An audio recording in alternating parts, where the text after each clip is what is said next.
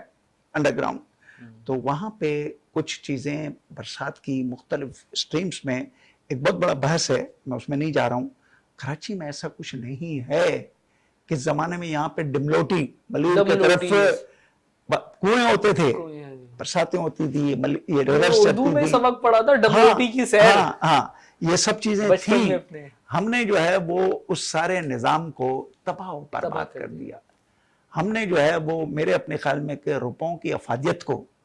مضبوط ہوتے ہوئے دیکھا ہے میرے اپنے خیال میں, اور ایک احتساب جس کو کہنا چاہیے, accountability towards the miss use of authority and towards the violations, وہ وائلیشن جو ایک عام آدمی کی زندگی کو متاثر کریں. یہی بندر روڈ تھا, بندر روڈ سے کیماڑی, یہاں پہ ٹرام چلتی تھی, میں خود ٹرام میں بیٹھا ہوں, ٹرام چلتی تھی,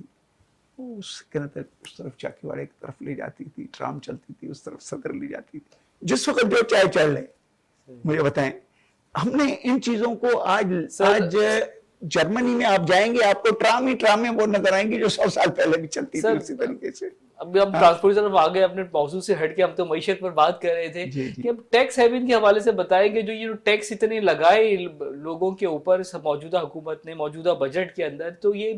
آگے چل کے ایکسپورٹ کی, پروڈکشن کی, انڈسٹریلائزیشن کی صورتحال آپ کو کیا نظر آ رہی ہے, کیسی ہوگی, کیا ہوگا سر؟ ٹھیک ہے, اس وقت جو سب سے بڑا مسئلہ ہے کہ ایف بی آر کے چیئرمین کہتے ہیں, این اے اسٹینڈنگ کمیٹی فائنینس, نوید قمر بھی وہاں تھے, رپورٹڈ ہے کہ وہ یہ کہتے ہیں کہ ایف بی آر کے پاس اس وقت F B R withholding taxes جو ہے اس میں سے تقریباً 50% سے زیادہ تو صرف ود ہولڈنگ ٹیکسز لے رہی ہے. ڈائریکٹ ٹیکسز کے حوالے میں سب سے بڑا شیئر ہے ود ہولڈنگ, آپ کے اوپر لگا دی, جس کے اوپر آپ نے دیکھا کون سی اسٹرائک ہوئی, اس کی فلور ملز کی, آٹے کی ملوں کی, کون سی اسٹرائک ہوئی, یہ پیٹرولیم والوں کی اسٹرائک ہوگی. اور روزانہ اخباروں میں فرنٹ پیج ایک اخبار کا, کل میں پڑھ رہا تھا تو میں نے کہا کوئی خبر تو پڑھوں, خبر کوئی نہیں, اپیل, نیچے دیکھا اپیل, فرنٹ پیج اخباروں کا اپیلوں کے اوپر ہے کہ یہ ود ہولڈنگ ٹیکس میرے پر کیوں لگایا گیا. اب سوال یہ پیدا ہوتا ہے کہ وہ یہ کہہ رہے ہیں کہ چونکہ ہمارے پاس آئی ایم ایف کو ہم نے کہا, آئی ایم ایف نے کہا کہ آپ ود ہولڈنگ ٹیکسز کے بجائے باقاعدہ پوری ایک کیلکولیٹڈ بیس جو ہے وہ لوگوں کی انکم کے اوپر ٹیکس لیں. کا اس وقت ہمارے پاس جو سسٹم ہے اس سسٹم میں امپلیمنٹبل کیپیسٹی نہیں ہے, مگر پاسبل ہے کہ گورنمنٹ نے ایک کمپنی اب ہائر کی ہے جیسی کینزیز, وہ 18 مہینے میں اپنی رپورٹ دے گی, 18 مہینے آج سے 18 مہینے میں رپورٹ دے گی کہ کس طریقے سے اس نظام کو, ٹیکسیشن کے نظام کو ڈیجیٹلائز کیا جائے سپلائی چین کی طرح, کہ وہاں پر ہر آدمی سے اس کے انکم کے مطابق ٹیکس وصول کرنے کے جو ہے جوازات اور اس کے کمفرٹ اس کی اپنی سیٹسفیکشن کے مطابق ہو. یہ 18 مہینے کی رپورٹ ہے. اچھا ہاں, اور دوسرا ایک بات جو ہمارے چیئرمین صاحب نے کہی ہے, اس سر نے میں کہا ابھی کہ بریک کی طرف جاتا ہوں, بریک کے بعد پھر انجینئر جبار صاحب سے کنٹینیو کریں گے, تو مجھے تھوڑی دیر کی اجازت دیجیے گا, پھر آپ کی خدمت میں حاضر ہوتا ہوں.